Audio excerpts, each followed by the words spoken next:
Offrir le dépistage à toutes les femmes, sans distinction de religion et de race, face à un tueur silencieux qu'est le cancer du col de l'utérus, voilà le combat du centre Huilic.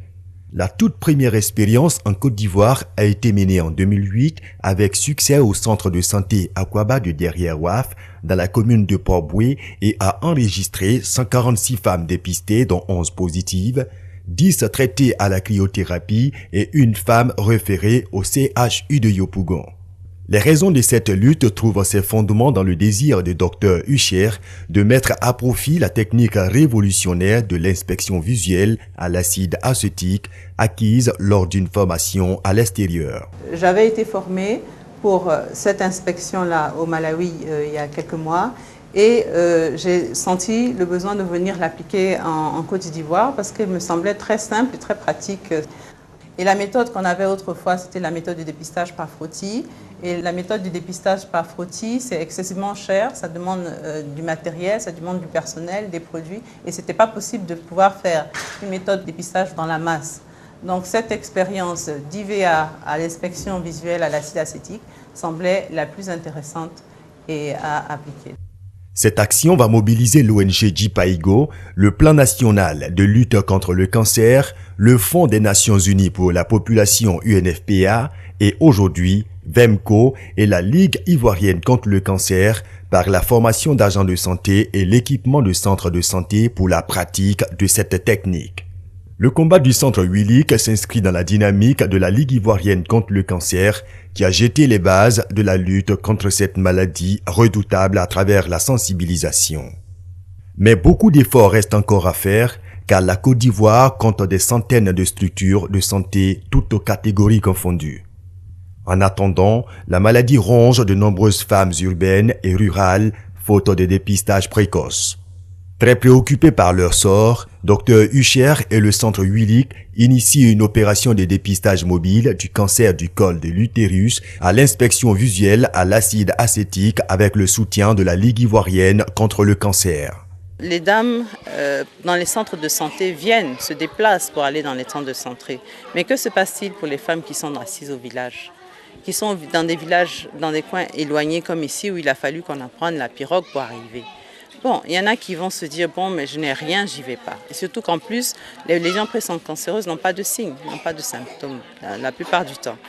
Donc, on s'est dit, bon, on va tenter l'expérience de faire une unité mobile et aller dans les villages pour dépister le cancer du col. Donc, on a prévu, on s'est dit, bon, on va essayer de voir lequel des villages ici peut remplir ce genre de conditions difficiles pour accéder et atteindre les patientes, les dames à ce niveau-là. C'est le village de Akobracré dans la commune de Port-Boué qui est choisi pour ce projet pilote. Situé à environ 15 km du centre de cette commune, Akobracré n'est accessible que par voie lagunaire.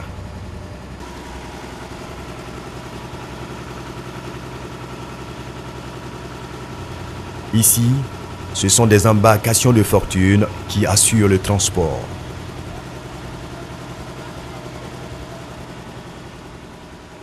L'équipe du docteur Hucher prend contact avec la chefferie du village après avoir rempli les formalités administratives auprès des autorités sanitaires et communales.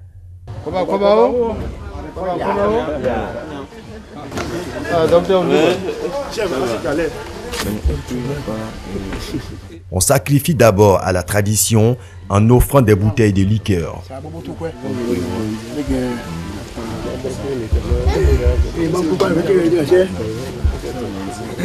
Pour arriver à un endroit, pour prévenir, vous les notables, que vous ne puissiez nous aider à nous installer et puis à montrer que l'on peut dépister cette maladie et qu'on peut avoir des patients qu'on peut soigner. Donc on a forcément besoin de votre aide. Merci. Après avoir donné l'accord aux initiateurs de mener cette activité, les propriétaires terriens, avec eux le responsable du centre de santé du village, annoncent qu'ils s'occuperont de la mobilisation afin de garantir la réussite de cette opération. Nous aussi, on a un rôle de communication, d'information, peut-être de toucher aussi la population. Donc ici, on est très bien organisé avec des chefs, des communautés, tout ça. Ça nous permettra aussi, avec ce support-là, de pouvoir informer largement la population pour qu'ils soient réellement ouverts voilà, à vos petits soins et autres.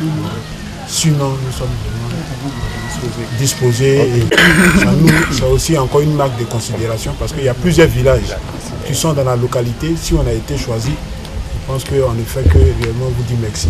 Voilà, c'est l'honneur que vous portez voilà, au village, et le village aussi en retour saura aussi comment mener vraiment des actions dans le sens de vous aider réellement à accomplir votre tâche.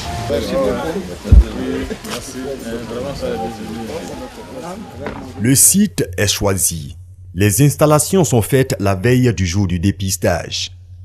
Malgré sa vaste étendue et sa forte population, ce village n'est malheureusement pas électrifié et dispose de peu d'infrastructures, seulement une école primaire et un centre de santé qui semble oublier des activités de promotion de santé de la reproduction. Nous découvrons jusqu'à présent, c'est-à-dire que jusqu'à ce que on rencontrait vraiment de grosses difficultés pour dépister ces genres de pathologies. Oui. Maintenant, je crois qu'on sera à niveau si jamais les autorités le veulent. C'est-à-dire que d'abord la formation et puis bon, la volonté politique quoi. C'est le premier jour de cette campagne mobile de dépistage du cancer du col de l'utérus à l'inspection visuelle à l'acide acétique. Dr Hucher et son équipe installent le matériel. Dehors, de nombreuses femmes préalablement inscrites sur des listes par les services du centre de santé du village attendent le début de l'opération. Une affluence qui s'explique par la gratuité de ce dépistage, mais également l'intérêt pour ces femmes de connaître leur statut. Je vois que c'est un problème des femmes, donc c'est pourquoi je suis venue, pour voir si moi aussi j'ai ça. C'est à cause de ça ici. On dit on va venir regarder, nous c'est pour cela qu'on est venu. Pour nous voir accouchement, si tu as l'autre maladie, ils vont regarder ça pour toi. Moi, j'ai jamais fait du test. Ça, je n'ai jamais. Je sais pas comment c'est. Je sais pas comment ça commence. Je sais pas. C'est que si les gens parlent de ça, j'attends que cancer comme ça. Mais moi, c'est que je sais. Il n'est pas fait pour moi. Je sais savoir si j'ai ça ou bien je n'en ai pas.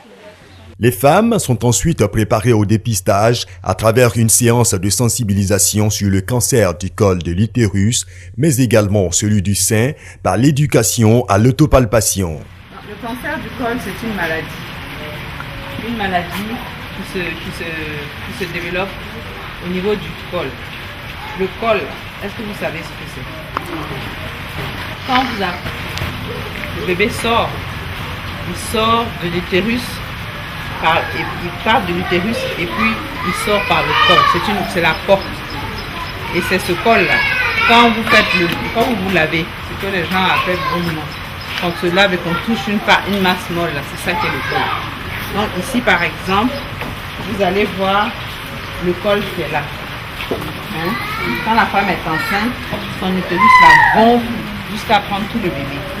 Et puis maintenant le bébé sort par ici là. Le vagin qui est là s'étend comme ça. Et puis le bébé sort par le col. C'est cette porte-là qui devient cancer. Et le cancer, c'est une maladie qui fait que le col pourrit. Ça commence doucement et puis avec le temps, ça pourrit. Mais le cancer, ça ne vient pas comme ça tout d'un coup. Ça commence par des petites lésions au niveau du col et puis progressivement cette lésion-là peut rester, c'est ce qu'on appelle les lésions pré-cancer. Ça peut rester sur le col pendant 10-20 ans avant que ça devienne cancer, avant que ça pourrisse. Si on est là, c'est parce que cette lésion qui est là, pendant 10-20 ans, on peut attraper ça maintenant. Parce que 10-20 ans, si tu fais ton dépistage, on peut trouver cette lésion-là au moment du dépistage. Est-ce qu'on vous a parlé du cancer du sein déjà? On vous a sensibilisé sur ça? Personne n'est au courant. Il n'y a pas on ne regarde pas télé. Pas courant. On ne regarde pas télé. Parce que quand vous avez cette vie, vous commencez à dire ah, il faut aller voir. Parce que pourquoi il y a la boule? Qu'est-ce que c'est? C'est pas forcément cancer.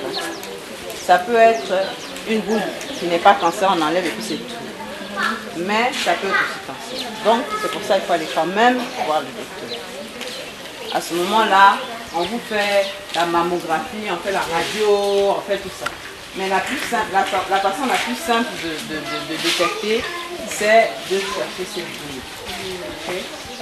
Donc pour chercher cette boule, je vais vous montrer. Vous allez tous mettre la main sur la pochette. Tout le monde fait ça. Mettez la main comme ça. On va faire ça à gauche d'abord. Voilà. Ok. Maintenant vous allez prendre votre main comme ça. Voilà. Et puis vous allez commencer à palper. Sur ton lit, tu fais ça. Voilà. C'est simple, au moins une fois dans le mois. Ça peut vous aider à voir s'il y a une boule, ou s'il y a du sang qui sort un peu quand on n'a plus le sein. Tout ça, c'est pas normal. Si vous voyez ça, il faut consulter pour qu'on puisse voir si c'est un cancer qui est en train de commencer. On enlève ça tôt. Si ça prend tout le sein, il y en a qui meurent pour ça. Vous voyez? Dans cette installation de fortune, toutes les dispositions ont été prises afin d'assurer le bon déroulement de ces dépistages mobiles. Sur le terrain, les choses sont complètement différentes de ce qu'on peut imaginer. Donc ça nous force aussi à beaucoup d'imagination pour savoir comment faire pour faire ce dépistage. Dès qu'on trouve une difficulté, bon, il faut qu'on trouve une solution. Là, par exemple, on avait au départ décidé de faire une zone de dépistage, un espace, et puis bon, avec le docteur Kwame, on s'est dit bon, il vaut mieux faire 2 parce que si on a 100 femmes à faire en 4 jours, il faut qu'on soit à 2. Donc on a dû inventer une situation dans la tente qu'on a créée pour avoir les deux espaces pour faire le dépistage, en respectant l'intimité des femmes, parce que ça c'est très important. Il faut respecter l'intimité de chacune d'elles. Le dépistage se déroule en plusieurs étapes. Les femmes sont d'abord enregistrées avec les jeunes navigatrices que vous voyez ici. Elles remplissent une fiche d'information qui nous permettra, une fois dans la station de dépistage, d'avoir l'information sur la patiente. Alors, elles entrent dans la station et il faut se rappeler qu'à chaque fois qu'une femme a fini son dépistage, l'infirmière essuie la table avec un tampon de compresse javelisée. Donc, une fois que la patiente rentre dans la station, elle pose son pagne et elle s'installe en position gynécologique. On fait la pose du spéculum. Ensuite, avec la tige que vous voyez avec en cure-dent ou avec à l'extrémité du coton, on badigeonne le col avec le vinaigre ou l'acide acétique. On attend 1 minute et on essaie de voir si on obtient cette lésion blanchâtre.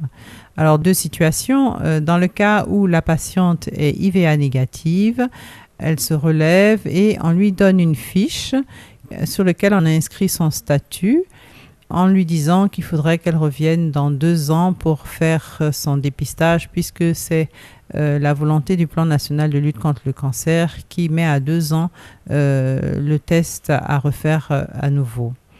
Dans le cas où la patiente est IVA positive, alors on lui explique qu'il faut qu'elle attende ou qu'elle revienne le lendemain pour qu'on puisse lui faire son traitement.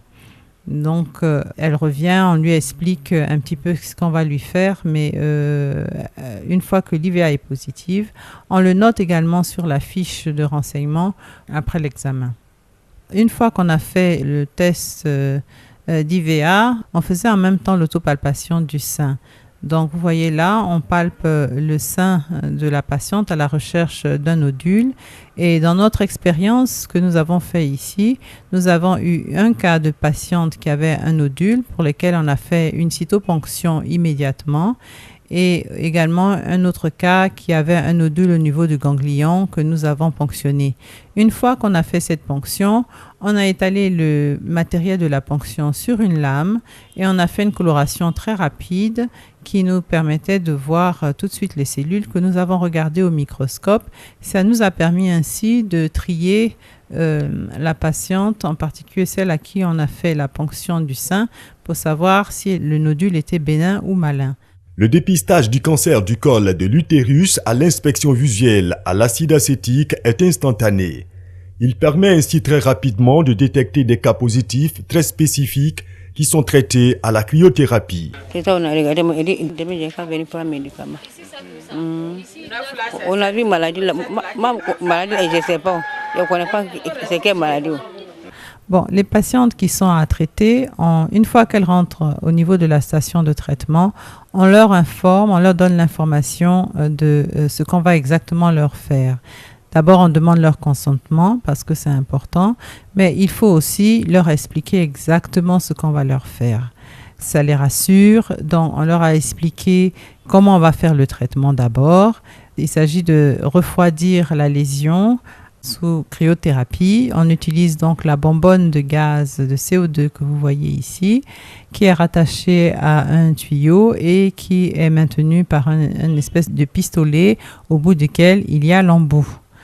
Donc, une fois que cet embout est posé au niveau du col, on refroidit la zone malade avec une certaine technique qui est la double congélation, dans laquelle on fait pendant 3 minutes un refroidissement, on arrête pendant 5 minutes et on recommence à 3 minutes.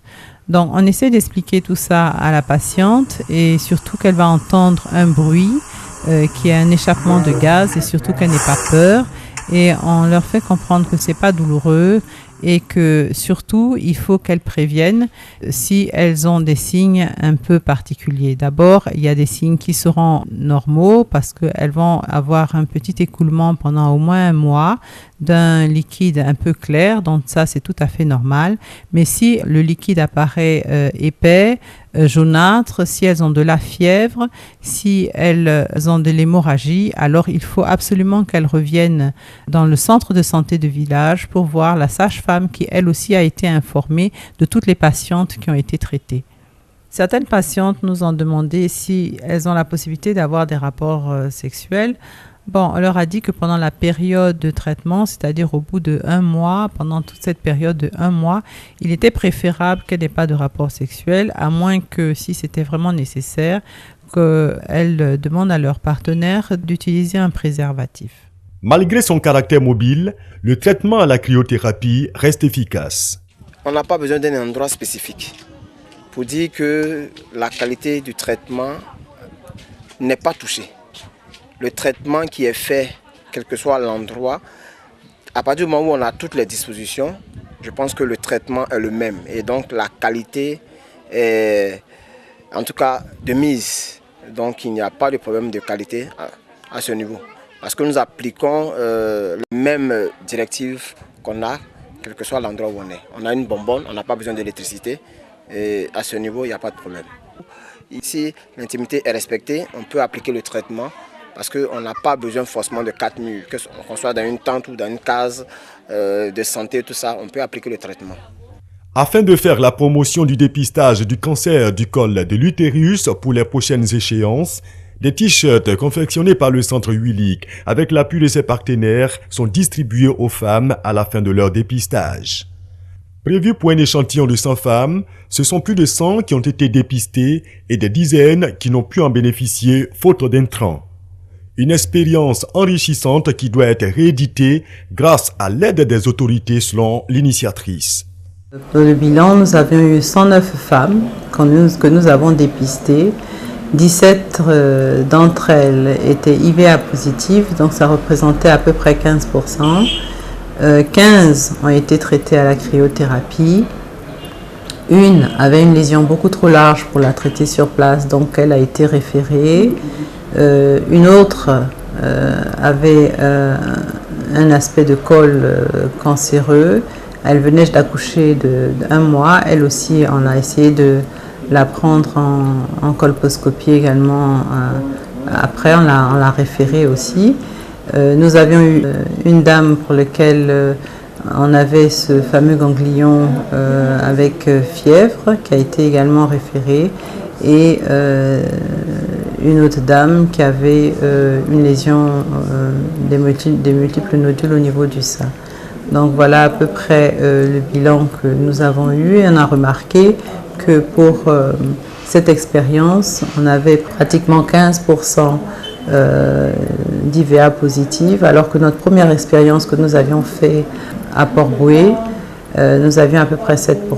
Donc on s'est aperçu, en tout cas, pour ce petit nombre, qui n'est que vraiment une infime partie, mais une petite expérience qui a quand même parlé, puisque on s'aperçoit que finalement, il faut aller vers elle. Le dépistage mobile vaut le coup.